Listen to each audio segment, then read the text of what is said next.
안녕하세요. 축구 전문 기자 한준입니다. 전 세계 축구 팬들이 아시아 축구 역사상 최고의 스타 대한민국의 캡틴 손흥민 선수가 우승컵을 들 수 있기를 응원하고 있습니다. 그야말로 온 우주의 기운이 대한민국의 우승으로 향하고 있는 분위기인데요. 바로 오늘입니다. 대한민국 축구대표팀이 2023 카타르 아시안컵 준결승전을 치릅니다. 요르단과의 리턴 매치를 앞두고 대한민국 대표팀이 아시안컵 우승 1순위 그리고 캡틴 손흥민 선수가 대회 MVP 후보로 거론되고 있는 가운데 양팀 감독의 인터뷰 그리고 해외 팬들의 대한민국 대표팀 우승 지지 선언, 양팀 선수단의 최신 상황을 통해 프리뷰해드리겠습니다. 한국 시간으로 2월 7일 수요일 자정 0시에 킥오프합니다. 카타르 현지 시간으로는 2월 6일 화요일에 열리는 경기이고요. 쉽게 말씀드리면 2월 6일 화요일 밤 12시 대한민국과 요르단의 경기가 아시안컵 4강 첫 번째 일정으로 진행됩니다. 다음 날인 2월 8일 목요일 0시에는 이란이 개최국 카타르와 경기하고요. 이 두 경기의 승리팀이 한국 시간 2월 11일 일요일 0시에 결승전을 치르게 됩니다. 대한민국의 명절이죠. 설 연휴에 우리가 기분 좋은 우승 소식으로 새해를 시작했으면 좋겠습니다. 2023 카타르 아시안컵 준결승전 각 4개 팀을 대표하는 얼굴 당연히 손흥민 선수가 전면에 나서고 있는데요. 아시안컵 공식 채널에서 공개한 특별 포스터 그리고 각 팀의 이제 에이스를 소개한 이 가이드 기사에서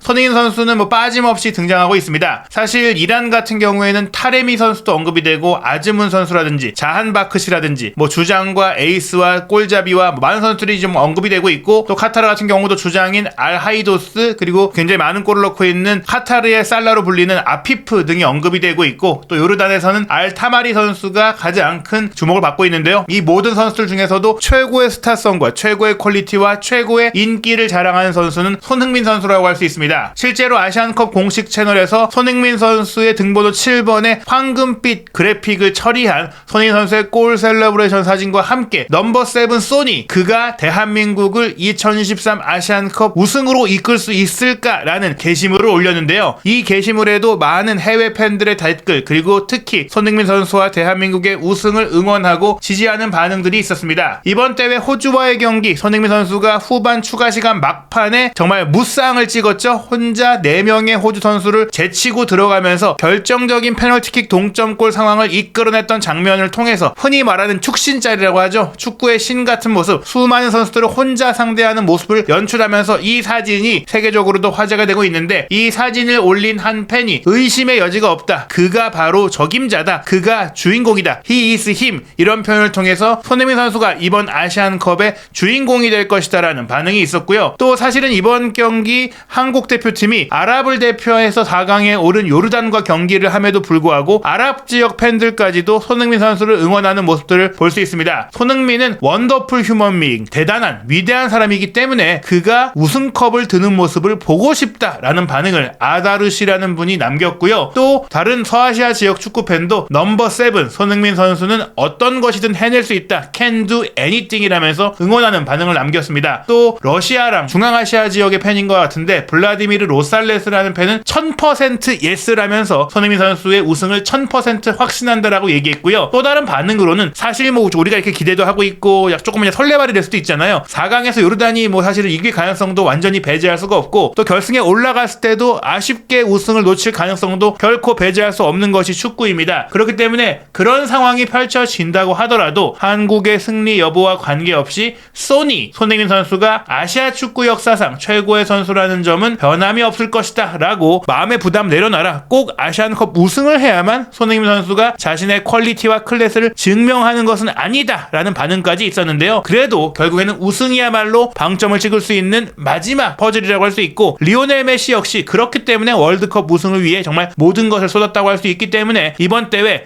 호주와의 경기 후반 추가 시간에 보여줬던 이러한 집념 손흥민 선수가 보여주면서 끝까지 대한민국을 우승까지 이끌고 갈 수 있기를 바라는 반응들이 많이 있었습니다. 4강전을 앞두고 아시안컵 공식 채널에서는 대한민국의 여정을 정리한 그래픽도 소개했는데요. 무엇보다 호주와의 경기 손흥민 선수의 골 셀레브레이션 사진, 사우디전에 나왔던 셀레브레이션인데 이 사진도 올렸고, 또 조규성 선수가 사우디와의 경기에 많은 비판 속에서도 동점골을 넣으며 환호했던 사진들, 그리고 이강인 선수의 멀티골이 나왔던 바레인과의 경기 사진, 그리고 황인범 선수가 상대의 자책골 요르단과의 경기에 경기에 후반 추가 시간 동점골을 끌어냈던 사진들도 소개가 되고 있고, 또 말레이시아전 3대3 무승부 같은 경우에는 조금은 아쉬워하는 한국 수비 라인의 모습도 소개를 했습니다. 과연 대한민국이 64년 동안 이어져 왔던 기다림을 끝내면서 우승을 이룰 수 있을지, 이 부분이 역시 이번 아시안컵 최대의 화두라고 할 수 있습니다. 대한민국이 결승전 승률이 0%라고 합니다. 우리가 결승전에서는 번번이 패배를 했어요. 첫 우승, 2회 우승, 이 1956년 60년 대회 같은 경우에는 토너먼트 형태가 아니라 4개국이 참가해서 조별리그 형태로 대회를 치르고 나서 우리가 우승을 했었기 때문에 토너먼트가 도입된 이후에는 처음으로 우리가 결승전에서 승리를 바라고 있는 상황입니다. 그래도 우리가 4강까지 오르는 과정에는 분명히 챔피언의 자격을 보였다라고 생각을 하는데요. 무엇보다 지난 2022 카타르 아시안컵에서 아시아에서 가장 좋은 경기력들을 보여줬던 팀들을 우리가 꺾고 올라왔잖아요. 사우디아라비아는 우승팀인 아르헨티나를 격파한 팀인데 그 팀을 우리가 16강전에서 무너뜨렸고, 호주 역시 16강에 오른 또 다른 아시아 팀으로 아르헨티나와 16강전에서 접전 끝에 1대2로 석패를 했던 팀, 즉 월드 챔피언과 경합을 벌였고 대등한 모습들을 보였던 아시아 팀들을 차례로 꺾은 대한민국이기 때문에 우승의 자격은 이미 입증했다라고도 볼 수 있겠습니다. 한편 요르단의 기세도 만만치 않은데요. 그야말로 돌풍의 팀 중에 돌풍의 팀이라고 할 수 있겠습니다. 이번 대회를 통해 처음으로 4강에 올라온 요르단인데요. 우선 돌풍의 팀들 중에 하나가 최근에 동남아시아에서 김판곤 감독과 함께 놀라운 경기력을 보여주고 있는 말레이시아인데, 한국과 함께한 2조의 첫 경기에서 말레이시아를 무려 4대0으로 꺾으면서 이번 대회 말레이시아에, 그리고 지난 1, 2년 사이 말레이시아에 가장 큰 패배를 안긴 팀이 요르단이 됐고요. 또 이어서 비록 바레인에게 패배하긴 했지만 대한민국과 2대2로 비겼고, 심지어 대한민국과의 경기는 후반 추가 시간 동점골을 내주기 전까지는 요르단이 2대1로 역전하면서 승리 직전까지 갔었죠. 그리고 16강전에서는 이번 대회에서 일본을 제치고 조 1위를 차지하며 16강에 올라왔던 2007년 챔피언이자 현재 득점 선두인 후세인이 이끌고 있는 이라크를 상대로 기가 막힌 역전승을 거뒀습니다. 심지어 후반 추가 시간에 동점골과 역전골을 터뜨리는 최고의 드라마를 펼치면서 3대2로 이겼고요. 사실 이라크가 이 기세가 이어졌다면 우승까지도 가능하다는 반응들이 있었는데 그 이라크를 요르단이 탈락시킨 것입니다. 그리고 8강전에서는 사상 첫 본선 참가에 사상 첫 승에다가 사상 첫 16강을 넘어서 8강까지 올라온 중앙아시아의 타지키스탄과의 경기도 1대0으로 승리를 하면서 말씀드린 대로 말레이시아, 이라크, 타지키스탄 이런 그 돌풍의 팀들을 모두 꺾은 게 요르단이다. 돌풍 중에 돌풍인데 이 돌풍이 보통은 4강에서 멈추기 마련이거든요. 보통 깜짝 성과를 거둔 팀들이 결승전까지 가는 경우가 많지 않기 때문에 이번에는 요르단이 4강에서 멈추지 않을까라는 생각이 듭니다. 실제로 요르단이 대한민국과 역대 6번의 A매치에서 한 번도 이긴 적이 없습니다. 물론 대한민국을 상대로 기대 이상의 성과를 내어왔던 이변을 연출해 오기도 했고 조별리그에서도 좋은 경기력을 보이긴 했지만 여기까지가 끝이 아닐까. 게다가 이제 대한민국 같은 경우에는 16강 8강에 컨디션 포커스를 맞췄기 때문에 실제로 16강 8강을 연달아서 연장전까지 치름에도 불구하고 더 많이 쉬고 더 체력 소진이 적었던 사우디와 호주보다 더 잘 뛰는 모습들, 오히려 연장전에 더 힘이 나는 모습들을 보이면서 분명히 클린스만 감독 체제의 대한민국 코칭 스태프가 체력 훈련을 확실히 했다는 것들을 보여주고 있는데요. 조별리그에선 조금씩 힘을 빼고 힘을 끌어올리는 한국이었다면 사실 요르단은 조별리그부터 모든 힘을 쏟으면서 올라왔고, 그러다 보니까 사실은 어떻게 보면 지금까지 치렀던 상대팀 중에 가장 전력이 객관적으로 낮다고 할 수 있는 타지키스탄과의 경기를 가장 어렵게 풀어갔던 요르단이라는 점을 생각한다면 이번 경기 한국이 충분히 이길 수 있다라는 전망이 나오고 있습니다. 현재 득점왕 경쟁 상황을 살펴보면 이미 탈락한 이라크의 아이멘 후세인 선수가 6골로 선두이고 개최국 카타르의 아크람 아피프 4골, 또 탈락한 일본의 우에다 선수가 4골이기 때문에 손흥민 선수와 이강인 선수도 각각 3골씩을 기록하고 있다 보니까 이번 경기에서 최소한 1골을 기록한다면 공동 득점 2위까지 올라갈 수 있고 2골을 넣는다면 5호 골로 후세인을 바짝 추격하면서 결승전에 가서는 득점왕을 좀 노릴 수 있는 그런 흐름이기 때문에 대한민국이 이번 요르단과의 경기 다 득점하면서, 그리고 손흥민 선수와 이강인 선수가 득점을 얻어내면서 승리한다면 더할 나위 없이 좋지 않을까 생각이 되고요. 무엇보다 MVP도 이제 대한민국 선수들이 유력한데 이강인 선수가 가장 많은 기회를 창출하고 있고, 말씀드린 대로 이번 경기 득점까지 또 추가를 한다면 득점왕 MVP 이런 것들도 다 차지할 수 있겠지만 또 하나 주목할 것이 주장으로서의 역할이기 때문에 손흥민 선수 역시 선수들이 득점왕, MVP 모두 노릴 수 있는 그런 흐름입니다. 실제로 아시아축구연맹이 공식 발표한 8강전 공식 베스트 11에는 손흥민 선수와 서령호 선수가 한국 대표 선수로 이름을 올렸고 또 통계 매체 선정도 마찬가지였어요. 실질적으로 호주와의 경기에서 페널티킥을 얻어내고 결승 프리킥을 성공시킨 손흥민 선수의 활약이 절대적이었는데 주간 베스트 11에 역시나 손흥민, 서령호 선수가 소파스코어 평점에서도 베스트 11에 올랐고 또 이 선수들 중에서 손흥민 선수의 평점이 8.6점으로 가장 높았던 8강전 MVP가 손흥민 선수였다고 할 수 있겠습니다. 이강인 선수가 대회 내내 꾸준한 활약을 펼치고 있고 또 카타르의 4강을 이끈 아크람 아피프 역시 계속해서 매경기 득점이나 도움을 올리면서 활약을 펼치고 있는데요. 소파스코어의 선수 평점을 보면 현재 아크람 아피프가 8.38점으로 전체 1위이고 이강인 선수가 8.26점으로 2위 그리고 손흥민 선수가 7.80점으로 3위인데 이 3명의 선수가 아마도 이제 MVP를 경합할 선수라고 봐야 될 것 같습니다. 결국 4강전의 결과를 통해서 또 평점도 업데이트되고 전문가들의 평가도 업데이트될 예정이니까요. 또 카타르가 만약에 이란과의 경기에서 패배하고 탈락한다면 득점왕과 MVP 모두 이강인, 손흥민 선수의 내부 경쟁이 될 가능성도 충분히 있습니다. 우선 대한민국과 요르단의 경기에서 이제 주목할 에이스 대결을 아시아축구연맹이 기록으로 정리했는데 역시 요르단의 메시로 불리는 요르단의 유일한 유럽파 프랑스 리그앙 몽펠리에에서 뛰고 있는 무사 알타마리 그리고 대한민국의 주장이자 에이스인 손흥민 선수입니다. 알타마리 선수가 이제 16강을 확정했던 바레인과의 경기만 휴식을 취했고 이번 대회 4경기에 출전하면서 2골을 넣고 있고 5개의 유효 슈팅 그리고 무엇보다 주목할 점이 이 선수가 정말 현란한 드리블 기술과 빠른 속도를 갖고 있거든요. 23차례의 드리블을 기록하면서 우리가 가장 경계해야 될 선수로 꼽히고 있습니다. 손흥민 선수는 5경기를 모두 출전했고 3골을 기록했고 10개의 유효 슈팅, 타마리보다 훨씬 더 많은 슈팅을 골문 안으로 보냈고요. 17개의 드리블 돌파에 성공한 상황입니다. 두 선수 정말 눈부신 스타라고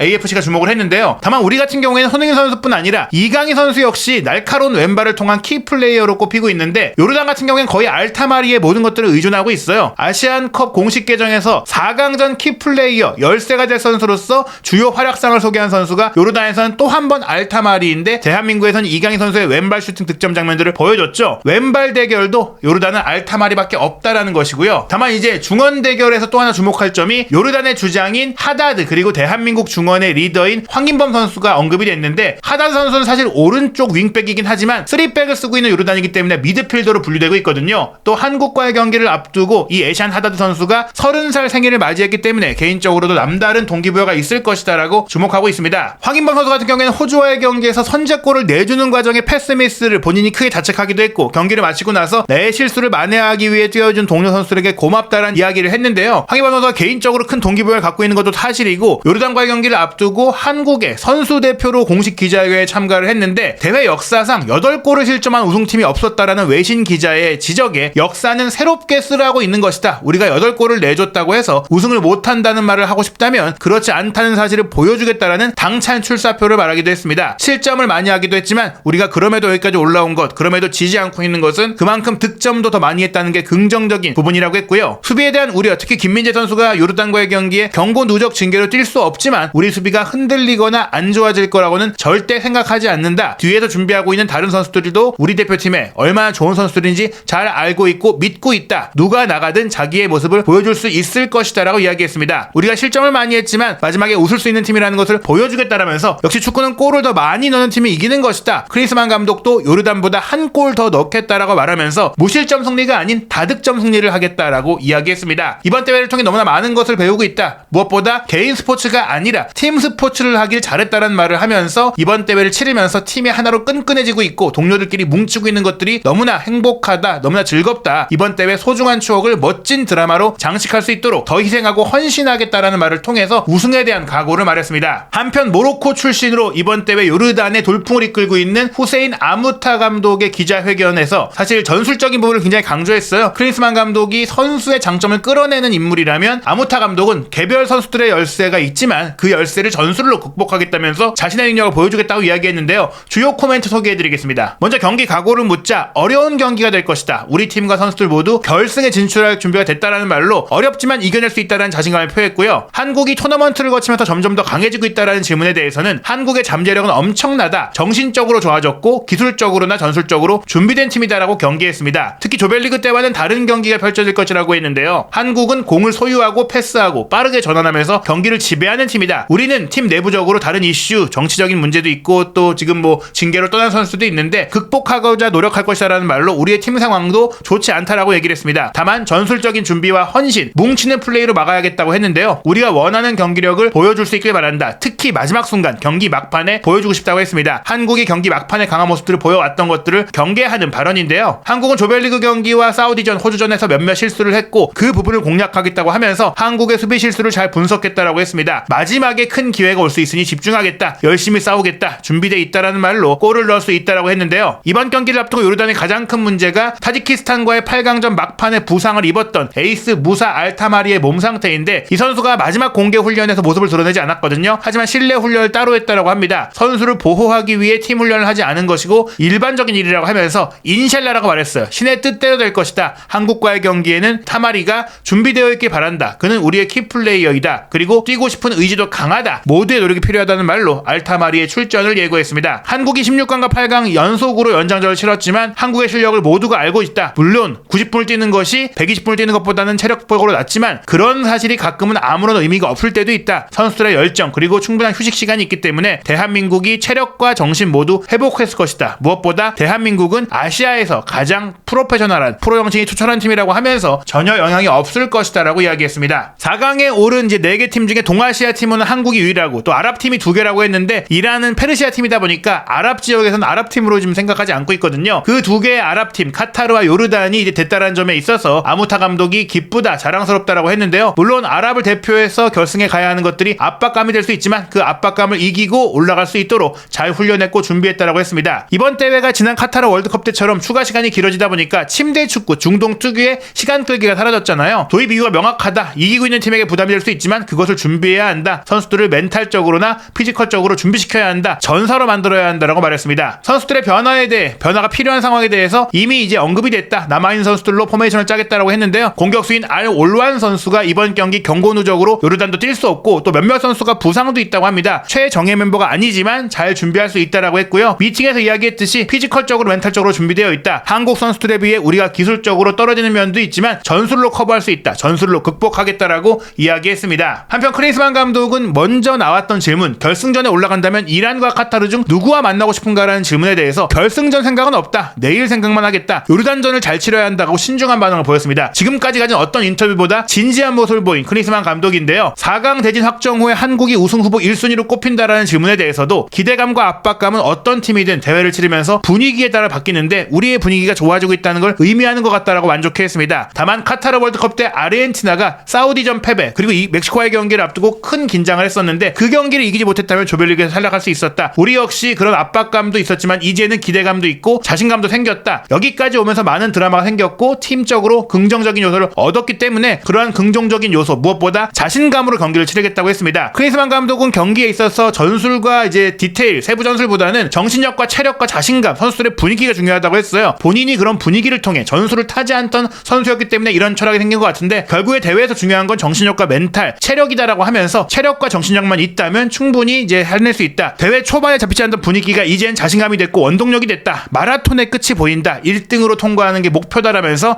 우승에 대한 자신감을 표했습니다. 한국의 수비 라인에 대한 문제점에 대한 지역에서 요르단과의 경기를 준비하는 가장 좋은 자료는 조별리그 만남 당시였다. 그 당시에 요르단에 얼마나 좋은 능력을 가진 선수들이 많은지 봤다라고 하면서 그때와 같은 장면이 나와서는 안 된다. 봉쇄하기 위해 노력하겠다. 우리의 장점을 살리겠다라는 말로 잘 맞고 또 공격적으로 우리가 좋은 선수들이 많기 때문에 장점을 살려서 한 골을 더 넣어야 이길 수 있을 것이다 라고 말했는데요. 수비도 신경 쓰긴 하겠지만 우리의 장점은 공격이기 때문에 공격에 방점을 찍겠다고 했습니다. 이번 대회는 아마도 손흥민 선수와 김영권 선수의 마지막 아시안컵 라스트 댄스가 될 가능성이 높습니다. 물론 손흥민 선수의 자기관리가 워낙 뛰어나기 때문에 2027년 1월에 열릴 예정인 사우디에서 열릴 아시안컵조 참가할 가능성이 없지는 않지만 이번 대회가 연령상으로는 마지막이 될 가능성이 많은데요. 손흥민 선수가 현재 A매치 출전 122경기로 한국 축구의 역대 7위고 김영권 선수가 108경기로 10위거든요. 또 13년 넘게 두 선수가 나란히 A매치 최장기간 출전 기록을 하고 있기 때문에 이 경기 두 선수의 경험이 큰 역할을 작용할 것 같습니다. 한국은 요르단과의 경기 김민재 선수가 경고 누적으로 빠지는 게 가장 큰 타격이라고 할 수 있겠는데요. 그로 인해 예상할 수 있는 변화는 박진섭 선수의 선발 출전입니다. 김영권, 정승현 선수 이 두 명의 울산 듀오만으로 센터백 라인을 구성하기에는 사실 힘과 높이, 빌드업 양측에 있어서 아쉬움들이 있기 때문에 저는 개인적으로 박진섭 선수가 뛰면서 이 경기는 조규성 선수가 선발해서 빠지는 3백이 가동될 거라고 생각을 합니다. 또 지난 호주와의 경기도 이재성 선수가 없을 때 이선 빌드업에 아쉬움들이 있었기 때문에 손흥민 선수를 전방에 두고 황희찬, 황인범, 이재성, 이강인 선수가 이제 2선 공격을 이룰 것이다라고 생각이 되는데요. 다만 이제 이재성 선수 대신 박용호 선수가 선발로 나올 가능성도 배제할 수 없고, 또 왼쪽 풀백은 서령호 선수의 체력 문제를 커버하기 위해 몸 상태에 문제가 없다면 김진수 선수가 뛸 가능성이 있습니다. 물론 조규성 선수를 그대로 선발로 쓰면서 포백을 구성할 수도 있겠지만 제 개인적인 예상으로는 손흥민, 황희찬 선수를 이제 먼저 공격의 선봉에 세우면서 이재성 선수를 활용하고 또 박진섭 선수를 활용하는 것이 클린스만 감독이 매 경기 전술적으로 피드백을 잘 하고 있기 때문에 지난 경기의 아쉬움들을 채울 수 있는 방안이라고 생각이 됩니다. 세계적인 통계 매체 옵타에서 운영하고 있는 디 애널리스트, 대한민국의 결승 진출 확률을 무려 68.3%로 높게 보고 있고, 우승 확률도 32.9%로 이란보다 1% 높은 가장 유력한 우승팀으로 꼽고 있습니다. 세계적인 스포츠 베팅 업체 모두 대한민국의 우승 배당률을 1순위로 꼽고 있는데요. 최저 1.8배니까 거의 우승이 확실시된다, 한국의 우승에 많은 베팅이 몰리고 있다는 것을 보여줍니다. 2순위가 이란, 3순위가 카타르, 그리고 4순위가 요르단인데요. 과연 이 예상과 전망대로 대한민국이 64년 만에 아시안컵 우승을 이룰 수 있을지 한준TV에서 그 결과와 해외 반응, 후속 분석까지 확인하시기 바랍니다.